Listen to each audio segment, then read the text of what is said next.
Joel Meyers joining us now, Pelicans play-by-play announcer. Joel, honestly, with the start that they had and then the Zion Williamson injury train, if you will, I was like, they're done. But, man, what a job to turn it around by Willie Green and company. And I think you brought it up, Willie Green and company. So, first of all, there's got to be a buy-in from the players. They're the guys who make the plays. They execute on the floor and need to at a high level. But then Willie, and I said it to him, and I popped my head in after they wrapped it up in Sacramento and guaranteed themselves a play-in. I knocked on the door of the coach's office. All of them were in there. And I said, congratulations. And I said to Willie, your composure, you kept everybody together. His composure, his poise. And when you look at what this team has for down-the-road purposes, C.J. McCollum, Brandon Ingram, and Zion is your three to start with next year. All guys, 25 a game. Then don't forget about double-doubles. Jonas Valanciunas, Herb, who gets it done at both ends of the floor. I can keep going, but that's what I meant when I said right away, if these are good days, they're going to be great days down the road. I mean, exceptional days. This franchise is growing the way it should now. And Griff said it a long time ago. Griff said, sustainable. Well, that's what they have now. And, oh, by the way, that draft pick, it's going to be the Pels this year. Thank you. The Pelicans aren't in this spot without McCollum in that trade, but those draft choices in McCollum have really lit the flame for this basketball team. And, Mike, I agree with you, and I talked to CJ a little bit. We were in the lunchroom together in Memphis, and I told him how happy I was. He said, I wanted to be here. He wanted to be in New Orleans. He knows what the potential of this franchise. We had a great conversation. And my partner, Antonio Daniels, has talked about it a lot, too. This is just a great place to be now, and it's only going to get better. It's growing. And you brought up Herb, 35th overall.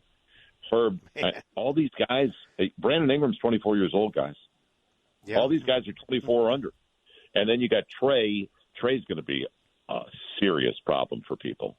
Trey's going to be a winner down the road, mark my word, of the three-point shooting contest.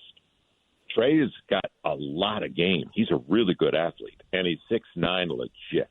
He keeps the ball up. He keeps it high. And then what about Jose Alvarado? Maybe the best story of all. Jose, yeah. Undrafted, former ACC, two-time ACC Defensive Player of the Year, and a heart of gold.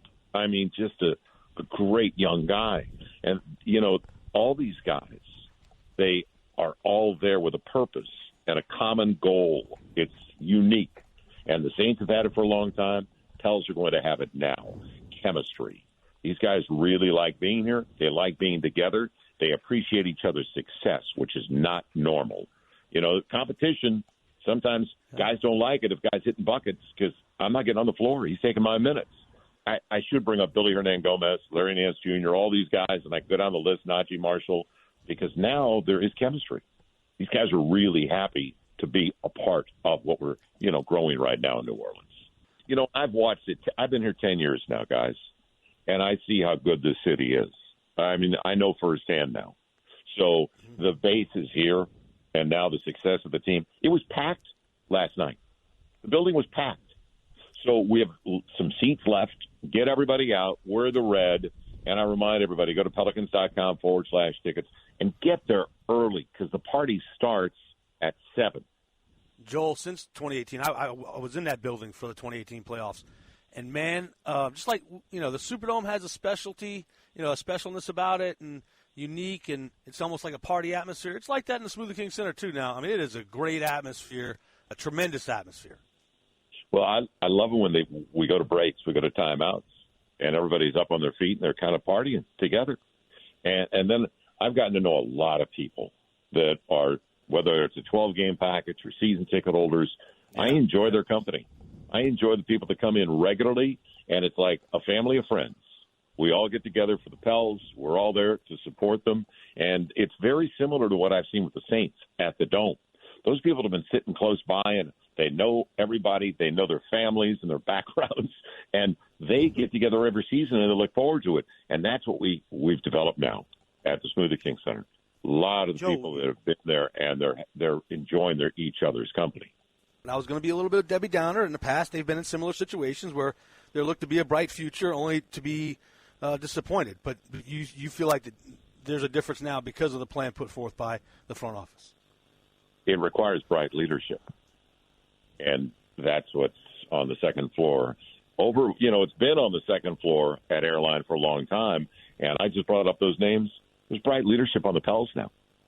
Really solid. And Willie Green's all of 40 years old. Willie's not going anywhere. He's got a young staff with him. This is just the beginning, guys. So when I talk about this rookie class, and Mike, home runs, you called it, hitting on all three, These guys, they're going to grow together. We're going to. That's the good thing about the bond that you can develop with a franchise, and that's why the Saints have been so successful, is that you watch them grow. They stayed for the duration. They're a big part of the program. And these guys want to be here. When's the last time you could say, you got 10 to 12 guys already for next season that are going to be fighting for positions, for minutes. You've already got 4 starters locked, okay? Easy 4 starters locked, maybe even 5. But it's so healthy to have guys that are fighting for minutes behind them. And the second line, as we call our bench now, the second line is maybe one of the strongest in the NBA when you look at it. And by the way, the rookie class, Jose doesn't get on the floor if Kyra doesn't have a torn ACL. And by the way, Kyra's back with the team looking good. Yeah. Working out. He's back. Thank you. So real happy to see Kyra, a great kid. And don't forget about him. He was really playing well when he went down. But Jose has been a revelation. Trey is just getting reps. Trey's going to be strong. And Herb is like the most poised rookie I've ever seen. He's got natural instincts. So I get excited when you guys bring me on and we talk about the plan that's in place. Nothing but excitement. And Wednesday night, get there early, and we'll all party early.